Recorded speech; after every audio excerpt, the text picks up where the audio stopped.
While helping the Germans feed their geese, a Jewish boy suddenly realized that the crumbs he was crumbling were actually made from bread worth $500,000. It was a huge waste. He stared at the crumbs, swallowing hard, but instead of keeping them for himself, he brought them back to the concentration camp and shared them with his father and uncles, even the bits he'd hidden in his mouth. One Jewish man, knowing how precious food was, rolled the crumbs into a ball, spat into his palm twice, smoothed down the few strands of hair on his head, and began to pray. He thanked God and thanked the food, but never once thanked the boy who had brought it. The boy grew bolder over time. As soon as the guards left, he would sneak into the cage and devour the dog's food. And surprisingly, the dog stood watch at the fence for him. The Germans had no idea that their heroic war dog was actually the Jewish boy's pet.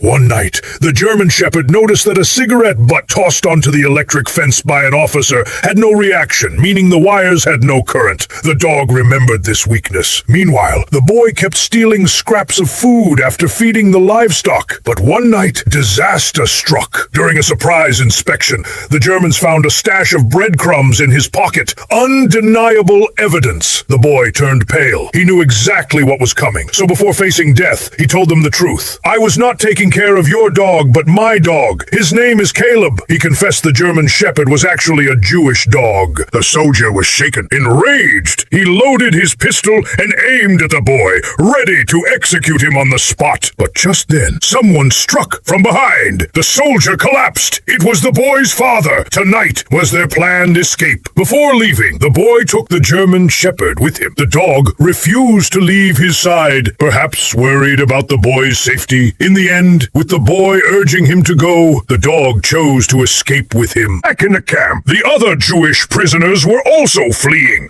but they were surrounded on all sides by electric fences. The dog led the boy and his family to the one fence that wasn't electrified, and they successfully escaped. But the danger wasn't over. The alarms triggered a full German pursuit. Under the searchlights, the Jews were like walking targets. In the end, only the boy, his father, and the dog made it out alive. To avoid attention, they changed into stolen clothes and slipped onto a farm, stealing food while the owner was away. But they were caught red-handed. Fortunately, the family was kind. They didn't hurt them and even prepared them a warm dinner. Just as the father was considering whether they could stay there, the Germans found the place. He had no choice but to send his son and the dog away, staying behind to hold off the soldiers. In the end, the boy and the dog were the only ones from the entire camp who survived. But the dog often remembered his time with the German soldier, the one he had fought beside, the one who had become a blood brother. Now that man's fate was unknown. With these memories haunting him, the German shepherd made a final decision. He led the boy back toward the German concentration camp and deliberately entered the germ minefield.